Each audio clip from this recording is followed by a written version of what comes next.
dengan mengucapkan Bismillahirrohmanirrohim menetapkan Saudara Ganjar Pranowo sekarang adalah Gubernur Jawa Tengah sebagai kader dan petugas partai untuk ditingkatkan penugasannya sebagai calon Presiden Republik Indonesia dari Partai Demokrasi Indonesia Perjuangan.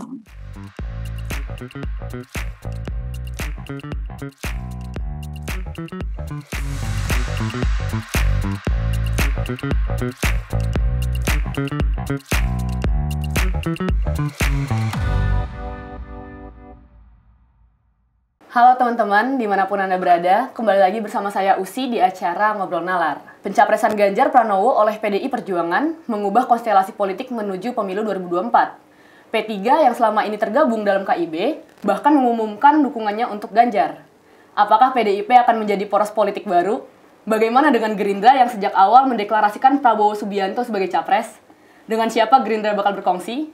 Dan untuk membahasnya, kami udah mengundang Bung Ang Silema dari PDIP, dan juga sudah ada juru bicara Gerindra, Mbak Dinar Ajeng, serta ada Direktur Eksekutif Lembaga Survei Indonesia, Pak Jayadi Hanan. Halo, Pak. Halo. Halo sih. Di sini ada Pak, ada Bung, ada Mbak nih. Ini banyak. Oke, kita beralih ke Gerindra dulu. Ini dengar-dengar Gerindra sudah ada pertemuan internal ya Mbak Dinar, maaf. Ada pertemuan internal di Kartanegara. Ya. Kira-kira ada bocoran sedikit nggak apa yang dibahas? Iya, jadi tadi malam, ini saya minal izin dulu sama senior-senior saya, abang-abang semua, karena saya masih baru di sini lah, junior. Saya semalam memang baru dilakukan pertemuan internal Partai Gerindra di Kertanegara, kediaman Pak Prabowo. Nah, memang rapat internal tersebut hanya pembahasan terkait arahan secara internal dari Pak Prabowo, dari Pak Sekjen juga. Kebetulan Ketua Harian kita, Prof. Sufmi Dasko, berhalangan hadir. Jadi ada arahan-arahan khusus memang secara internal, gerakan-gerakan internal dari Pak Prabowo dan Pak Muzani, Pak Sekjen. Kemarin juga kebetulan kita memperkenalkan beberapa kader-kader baru. Jadi yang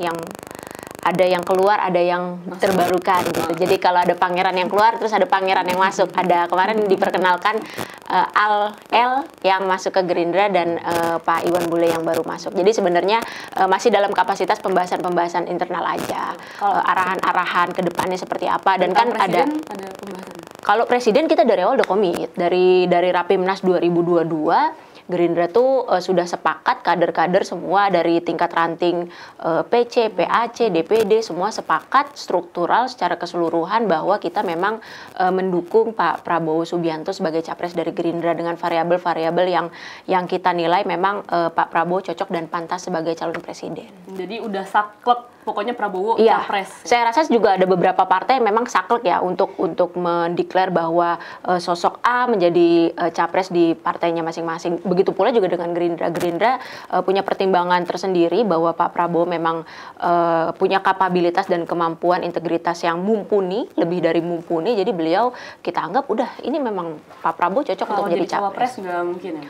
Misalnya ada kemungkinan Ganjar Prabowo gitu kayak yang ada di TV. Walaupun Gerindra sudah mengatakan itu sebagai suatu bentuk pelecehan juga ya kalau misalnya Pak Prabowo yang maunya jadi capres malah dijadiin cawapres gitu. Iya, sebenarnya ada kemungkinan nggak? Kalau kita sebut pelecehan mungkin terlalu terlalu sarkas karena tendensi narasi pelecehan itu tendensinya kayak seakan-akan seperti apa. Tapi pada dasarnya Gerindra santai aja menanggapi semua hal, semua isu, semua narasi. Tapi yang pasti Gerindra sepakat bahwa Pak Prabowo ini calon presiden dari kita. Sampai detik ini tanggal berapa nih? Tanggal 28 April 2023 kita sepakat bahwa Pak Prabowo masih pantas. Jadi bukannya Pak Prabowo tidak mau menjadi cawapres, bukan. Tapi kita menganggap beliau ini pantasnya menjadi capres gitu. Jadi kalau ada redaksi Pak Prabowo nggak mau di ini, bukan tidak mau, tapi memang pantasnya menjadi calon presiden.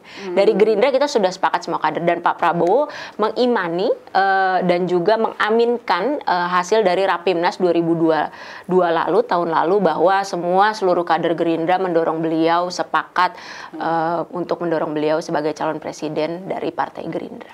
Berarti kalau misalnya dikonklusiin Prabowo itu mau jadi cawapres tapi pantas jadi capres gitu ya? Saya nggak bilang Pak Prabowo mau, saya nggak bilang Pak Prabowo. Tapi memang sampai detik ini beliau pantasnya menjadi calon presiden, nggak pantasnya. Tapi bukan nggak mau untuk jadi cawapres juga.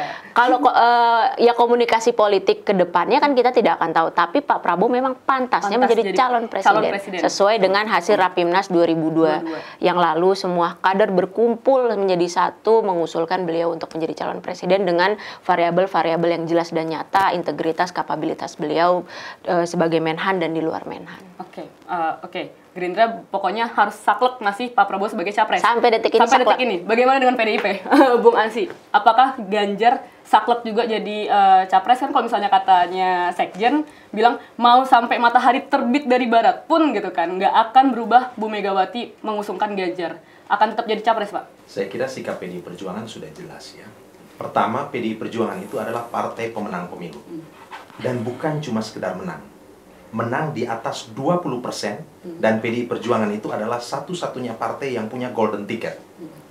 Kalau kita baca menang dan menang di atas 20% dan punya golden ticket, tentu ceritanya lain. Kalau kita menang tapi tidak dengan golden ticket, mungkin narasi politiknya akan berbeda. Tetapi PDI Perjuangan ini menang dan dengan golden ticket, itu yang pertama. Yang kedua, kalau kita lihat pemerintahan hari ini, Presiden Joko Widodo itu kader PDI Perjuangan. Dan PDI Perjuangan ini adalah partai pengusung utama. Approval rating, tingkat kepuasan terhadap pemerintahan ini itu di atas 75% rata-rata. Dan kalau kita lihat rujukannya pada survei-survei yang dilakukan oleh banyak lembaga survei, calon presiden PDI Perjuangan Mas Ganjar Pranowo itu paling sering berada pada papan atas. Dalam konteks itu kemudian, maka apa yang dikatakan oleh Sekjen Pak Hasto Kristianto bahwa PDI Perjuangan itu akan tetap mengajukan calon presiden yaitu Mas Ganjar Pranowo, itu adalah sesuatu yang memang tidak bisa dirubah atau ditawar-tawar. Apalagi ini adalah amanat Kongres kelima PDI Perjuangan yang memberikan mandat kepada Ibu.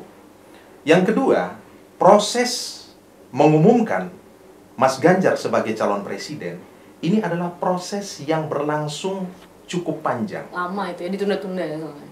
Bukan tunda-tunda. Ini proses yang diisi dengan kontemplasi.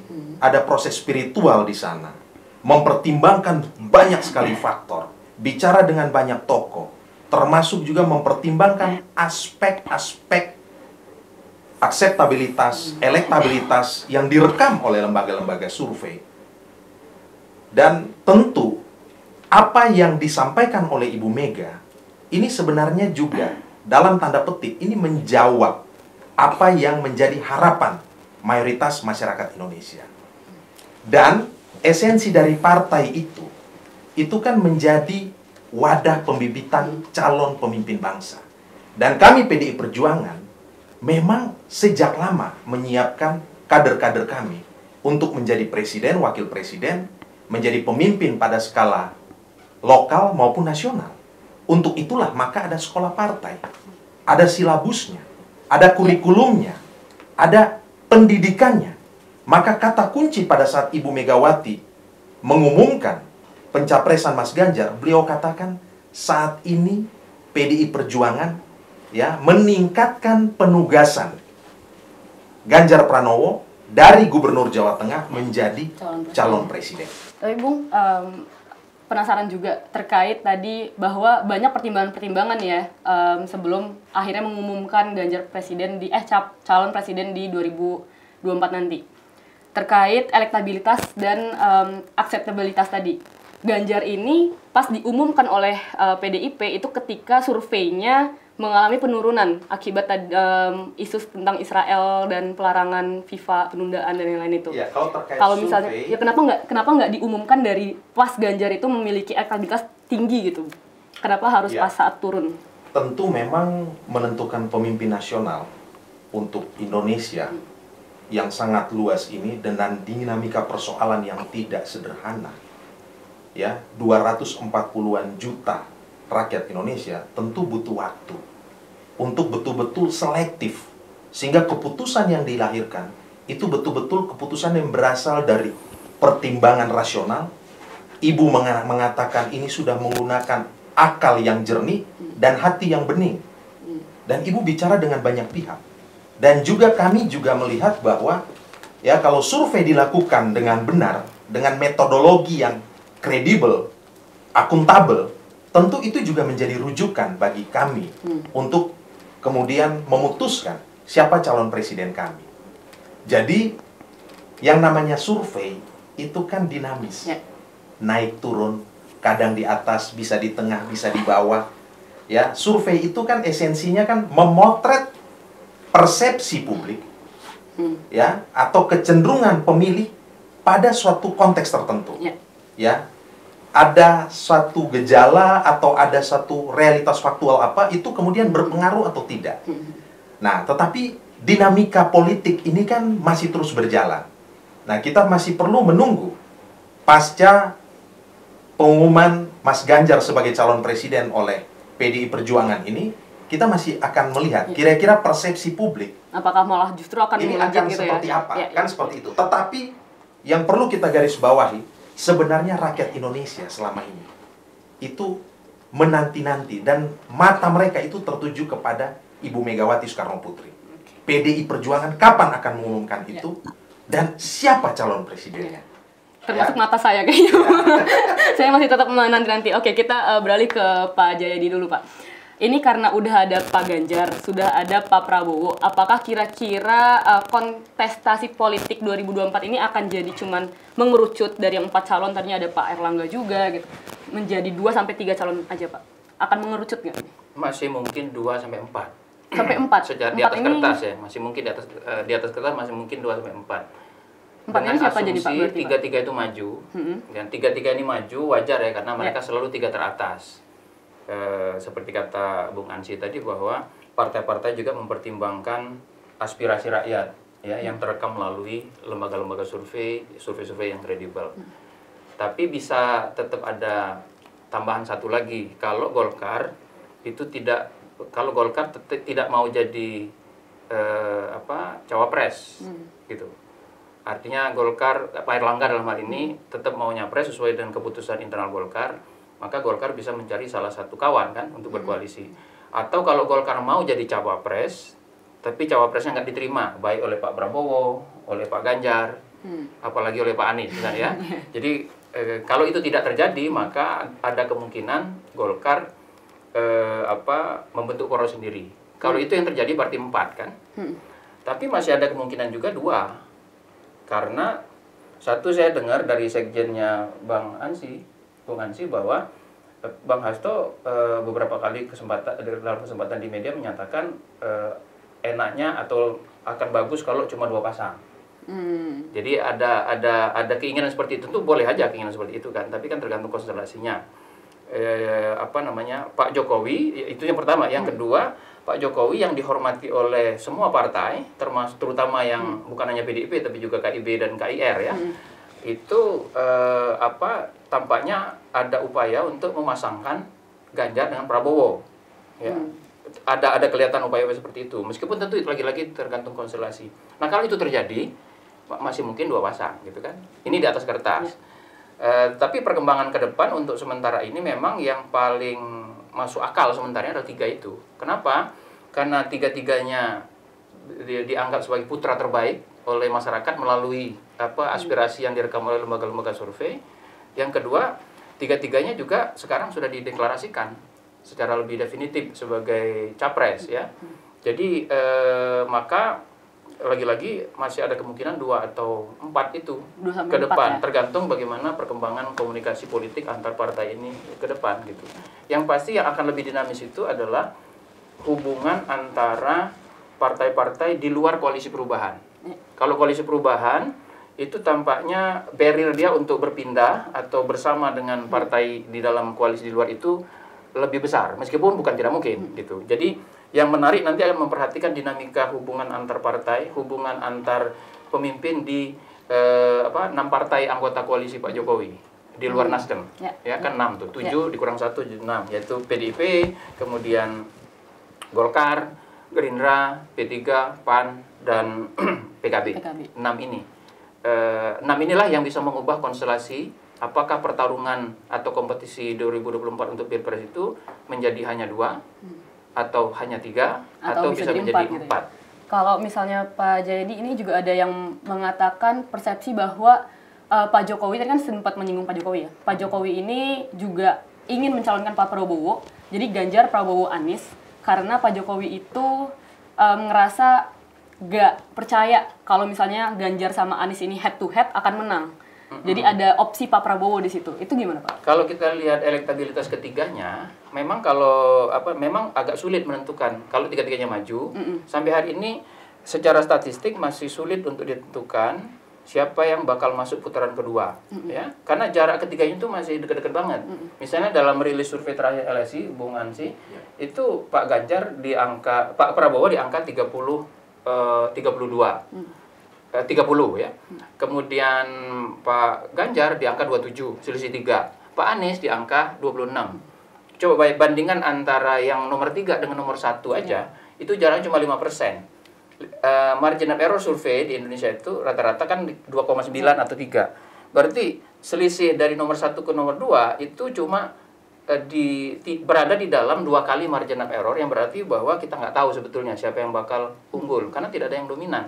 Artinya kalau nanti salah 2 di antara 3 itu masuk putaran kedua, maka mereka masih potensial untuk saling mengalahkan. Kalau Pak Prabowo berhadapan dengan Ganjar, Pak Prabowo mungkin mengalahkan Ganjar atau sebaliknya. Kalau Pak Prabowo berhadapan dengan Anies, demikian juga kalau Pak Ganjar berhadapan dengan Anies. Jadi hitung-hitungannya seperti itu. Jadi maka kemudian orang beralih kepada siapa yang bakal menjadi cawapres kan. Masalahnya adalah ternyata cawapres yang ada itu selisih elektabilitasnya pun juga dikit-dikit ya, tipis-tipis. Jadi nggak ada yang mayoritas kan ya. Yang sering unggul untuk cawapres itu kan ada namanya itu aja, ada Sandi yeah. Uno, kemudian Ridwan Kamil, AHY, kemudian ada Hovifah, Erick Thohir, belakangan masuk Pak Mahfud lagi dan seterusnya. Itu selisihnya dikit-dikit tuh. Ada Bu Puan, Bang. Ada Bu Puan ya, oke. Ini ngingetin. Ada Bu Puan, ada Pak Erlangga juga segala macam ya. Maksud saya yang 5 besar. Di survei ya. Jadi kalau tidak ada capres yang dominan, itu mau diatasi dengan wapres yang bisa membantu, hasilnya akan sama juga sementara ini. Partai-partai pasti sudah punya perkiraan simulasi si A dengan si B, si B dengan si C, dan sebenarnya sudah banyak tuh. Dibolak-balik itu nanti jaraknya nggak beda-beda jauh tuh. Dengan konstelasi 3 nama itu. Ganjar, Prabowo Anies, atau Prabowo Ganjar Anies, atau Anies Ganjar Prabowo gitu. Itu aja 3-3 ya? Iya, masih seperti itu. Jadi memang partai-partai harus berhitung betul-betul secara cermat. Nah, berhitung secara cermat itu bukan hanya soal elektabilitas, tapi juga soal momentum gitu. Itu tadi misalnya menurut saya, mengapa kok PDIP kok lama banget ngumumin? Belakangan PDIP sudah ngasih clue kan? Pak Hasto udah ngasih clue bahwa akan segera diumumkan, bersiap-siap, diperkirakan sekitar akhir pertengahan Mei. Pokoknya sebelum koalisi besar lah. Ya, atau akhir Maret atau Juni. Tapi rupanya lebih cepat. Lebih cepat, tiba-tiba yaitu kan? pada sehari menjelang Lebaran atau pada saat teman-teman Muhammadiyah melaksanakan Lebaran kan gitu. Saat Hari Kartini, Bang. Ya, Hari Kartini. Kirain perempuan gitu, ternyata bukan. Hari Kartini dan momentum kemenangan. Ya, itu saya kira. Jadi perayaan kemenangan jadi ya. itu momentum yang dicari. Kebetulan momentumnya terkait dengan posisi Pak Ganjar sedang ditempel ketat oleh Pak Prabowo, bahkan disalib beberapa kali dalam survei beberapa lembaga. Jadi kalau ada analisis persepsi yang mengatakan PDIP mencalonkannya dengan cepat pada momentum 21 April yang bertepatan dengan hari Lebaran atau menjelang hari Lebaran itu, atau hari kemenangan atau hari Kartini juga di batu tulis. Banyak simbol tuh yang bisa kita baca dari berbagai itu. Kalau kita mau lihat itu, ya tentu saja kalau ada persepsi itu untuk mengatasi atau menahan laju penurunan Pak Ganjar, karena kan laju penurunan elektabilitas Ganjar itu mau tidak mau terkait dengan satu, keraguan-keraguan orang Ganjar bakal maju atau enggak. Udah terlalu lama menunggu. Ya, yang kedua adalah Pak Jokowi endorsementnya tidak hanya ke Ganjar, tapi juga ke Prabowo. Meskipun yang lain-lain juga di-endorse Pak Jokowi, tapi kan yang menonjol 2 itu. Ya. Gitu. Yang ketiga ada peristiwa momentum Piala Dunia yang gagal dilaksanakan di Indonesia. Jadi kalau ada persepsi pengumuman itu untuk antara lain mengambil momentum itu menahan penurunan laju elektabilitas, ya itu juga suatu analisis yang sah dan saya kira masuk akal untuk dilihat. Nanti kita lihat apakah pasca deklarasi Ganjar itu elektabilitasnya rebound, gitu, balik lagi. Memang biasanya deklarasi itu punya efek, efek. Kalau tidak ada peristiwa yang lain, deklarasi itu punya efek sekitar 2-3%. Jadi dia bisa menaikkan sekitar 2-3%. Tapi deklarasi atau peristiwa-peristiwa seperti Piala Dunia itu kan bukan momentum yang bisa berlangsung dalam waktu yang lama. Kalau dia tidak dimanfaatkan dengan baik oleh para pelaku politik, maka momentum itu akan hilang dengan sendirinya, ya paling bertahan sebulan 2 bulan gitu. Ke depannya. Oke, it's all about momentum lah ya kalau misalnya kita ngomongin politik ini. Tapi ini menarik juga tadi analisis dari Pak Jayadi mengenai kalau misalnya dia nanti makin turun dan belum dideklarasikan malah makin parah gitu kan. Iya, orang nanti kalau makin turun nanti orang keburu kan begini. Penurunan Pak Ganjar itu pindahnya kedua tempat. Pertama sebagian pindah ke Pak Prabowo, tapi cukup banyak juga pindahnya ke ragu-ragu, menjadi tidak punya pilihan, ya kan? Nah, kalau terus momentumnya menurunkan elektabilitas, maka orang yang tadinya ragu-ragu menjadi udah kalau gitu nggak Ganjar aja, gitu. Dia pilih yang lain misalnya, atau yang tadinya sudah milih yang lain tapi belum begitu kuat, itu betul menjadi kuat. Nah, dengan deklarasi itu, saya kira PDIP menganalisis bahwa mungkin akan mengatasi masalah itu. Meskipun kita tidak bisa taken for granted, karena Pak Prabowo tahu dia sedang wave-nya sedang tinggi, ya. Politisi kan gitu, dia akan riding the wave. Itu tergantung bagaimana coba tanya ke riding the wave-nya. Mbak Dinar nih tentang riding the wave, tentang ini kan udah nggak jadi, udah ada lah nih, ada PDIP yang calonin Ganjar, Prabowo, Anies tadi. Mengenai kita bahas tentang koalisinya, Mbak Dinar. Kan kalau misalnya kita bilang koalisi KIB ini tuh tadinya udah saklek ya. Ada P3, ada Golkar, ada sama PAN gitu. Tapi Gerindra juga kan mau masuk tadinya ke koalisi besar. Kira-kira ini akan gabung nggak Gerindra sama koalisi besar ini, akhirnya sama Pak Erlangga sama KIB akan nyatu, atau kira-kira Gerindra tetap sama PKB?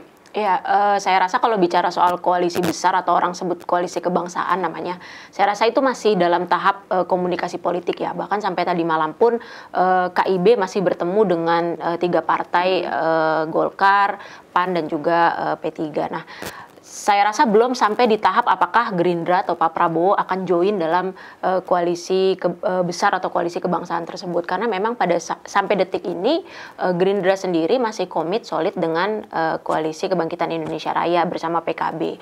Kalaupun akan bergabung, tentu kita akan berdiskusikan lebih lanjut dengan Gus Imin atau Caimin, karena memang ya kita sudah membentuk koalisi tersendiri, yaitu Koalisi Kebangkitan Indonesia Raya. Jadi sampai detik ini kalau ditanya apakah akan bergabung, ya sikap-sikap politik yang masih dilakukan para ketua umum partai, masing-masing partai dan Pak Prabowo sendiri memang masih dalam tahap komunikasi politik dan silaturahmi dengan tokoh politik lain. Kemarin juga Pak Prabowo baru melakukan minal aizin wal faizin lah, silaturahmi dengan Pak Erlangga Hartanto. Itu kan juga salah satu komunikasi politik silaturahmi yang dilakukan. Dari awal juga Gerindra dan PKB memang komit kok. Kita meskipun sudah terbentuk koalisi Kebangkitan Indonesia Raya, tapi kita komit memang membuka tangan selebar-lebarnya, seluas-luasnya, jaringan politik, komunikasi politik, dan hubungan politik dengan siapapun. Pak Prabowo juga saya rasa punya track record yang kalau anak muda sampaikan itu namanya open-minded lah. Pak Prabowo itu kan pernah bekerja sama dengan tokoh siapapun. Pak Prabowo bahkan pernah bekerja sama dengan PDIP ya Pak, pada 2009 yang lalu dengan Bu Megawati. Kita juga pernah bekerja sama dengan PKS, kita pernah bekerja sama dengan PAN, kita pernah bekerja sama dengan Demokrat 2019, kita juga pernah bekerja sama dengan Golkar. kita punya Pak Prabowo dan Gerindra tuh punya track record bekerja sama dan hubungan politik yang baik dengan siapapun. Jadi tidak menutup kemungkinan memang, tapi sampai saat ini tahapnya masih dalam tahap komunikasi politik lebih lanjut dan untuk mematangkan semuanya. Karena ya harus ada pertemuan frekuensi yang kuat dari masing-masing tokoh politik tersebut dan masing-masing partai supaya bisa menjadi satu kesatuan yang bisa maju ke depannya. Tapi kalau misalnya tidak menutup kemungkinan, ada kemungkinan nggak kalau Gerindra sama PDIP lagi gitu, kayak Mega Pro gitu kan, PDIP dan Gerindra berkoalisi, itu ada nggak? Ya sebenarnya tidak ada yang tidak mungkin ya Bang di dalam politik ya Bang. Cuman siapa cawapresnya itu yang susah ya. Cuman sampai saat ini ya balik lagi kita komit Pak Prabowo itu cocoknya sebagai calon presiden dengan ya kemampuan beliau sebagai Menhan. Kita mungkin jadi cawapres gitu. Tetap capres Bang, harus walaupun capres karena kan kemauan tadi. Tadi pantasnya capres ya. Pantasnya kemauan sampai saat ini belum ada kemauan karena kemauan yang disampaikan secara eksplisit kan belum ada Bang. Dengan variabel-variabel apa yang kita punya, integritasnya beliau, kapabilitas beliau, nasionalisme Pak Prabowo. Pak Prabowo juga ya di kepemimpinan Pak Jokowi sebagai menteri, boleh kita sampaikan di beberapa survei kan Pak Prabowo selalu menjadi 3 menteri terbaik ya Bang. Itu masyarakat yang menilai, bukan Gerindra seorang yang menilai. Kalau Gerindra kita pasti akan valid bilang Pak Prabowo yang terbaik. Tapi masyarakat juga menilai secara gamblang bahwa Pak Prabowo menjadi 3 menteri terbaik di kepemimpinan Pak Jokowi. Selain itu Pak Prabowo juga kan memajukan alutsista, modernisasi alutsista di Indonesia saat ini. Transfer teknologi alutsista juga terjadi. Ada holding company yang baru dibangun oleh Pak Prabowo terkait industri pertahanan di Indonesia. Itu kan gebrakan-gebrakan baru yang saya rasa ini masyarakat menjadi masyarakat menilai Pak Jayadi juga Bang Jayadi juga tadi kan sampaikan survei di LSI itu sampai sekarang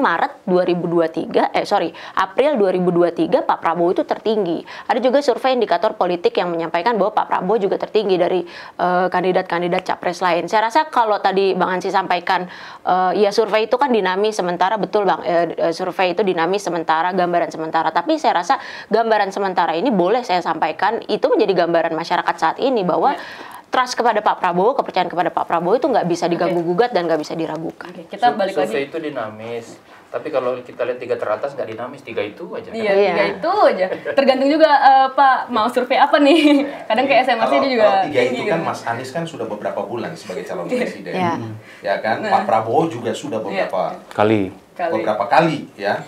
Kalau Ganjar ini baru berapa hari ya? Baru beberapa hari. 21 sekarang 28. Berarti baru seminggu persis. Ya, jadi sebelumnya itu Ganjar sebagai figur politik yang adalah seorang kader PDI Perjuangan yang belum menjadi calon presiden. Nah, kalau mau membaca dan mengerti tentang langkah politik PDI Perjuangan terutama terkait dengan pencapresan, itu rujukannya kepada pidato Ibu Megawati Soekarnoputri sebagai Ketua Umum PDI Perjuangan. Saat itu Ibu cuma tegaskan, ya, Ibu cuma bicara soal calon presiden. Sama sekali Ibu tidak bicara soal wakil presiden. Artinya apa? Artinya calon presiden itu final, ya. Wakil presiden, PDI Perjuangan itu betul-betul memahami bahwa untuk mengurus Indonesia ini butuh komunikasi politik, butuh kerjasama, butuh sinergi, butuh gotong royong sebagai saripatinya Pancasila. Karena itu PDI itu bersikap inklusif, terbuka untuk menjalin komunikasi, interaksi, kerjasama, untuk bicara dengan entitas politik lainnya, bicara dengan partai politik.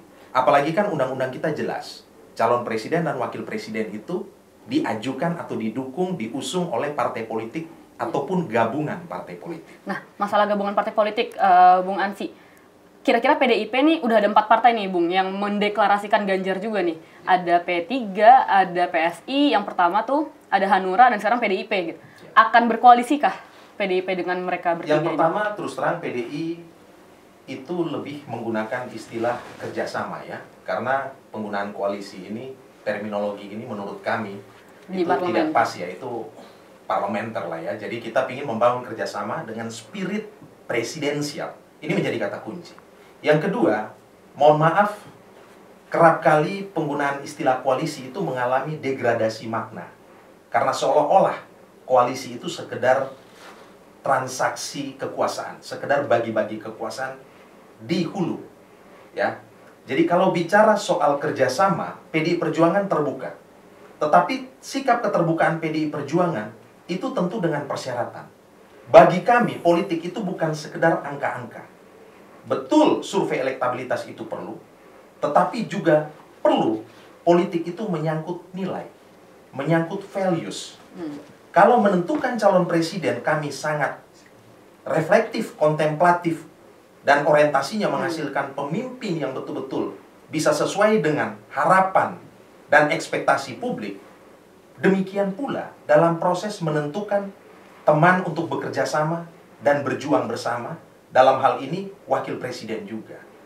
Jadi proses-proses yang bersifat ideologis, ya, yang sering dikatakan oleh Sekjen Pak Hasto Kristianto, ya, adanya kesamaan chemistry dalam spirit perjuangan, rekam jejak bakal calon wakil presiden, itu betul-betul kami periksa secara baik. Kenapa ini perlu?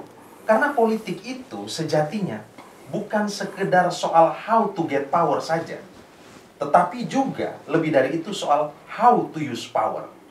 Ya, kalau survei-survei elektabilitas hari ini mungkin bisa menjawab soal how to get power. Bagaimana memenangkan kontestasi elektoral pada 14 Februari 2024. Tapi PDIP akan bicara soal bagaimana menggunakan kekuasaan ini, bekerja untuk kemakmuran, keadilan, dan kesejahteraan rakyat, tentu butuh integritas. Integritas itu soal values.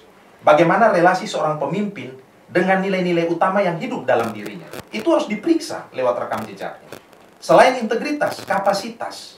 Itu relasi antara seorang pemimpin dengan kompetensinya dalam bekerja, dalam kinerja, dan dalam pola berpikirnya. Ya tentu di balik itu ada elektabilitas. Bagaimana relasi antara seorang pemimpin dengan dukungan publik yang ada.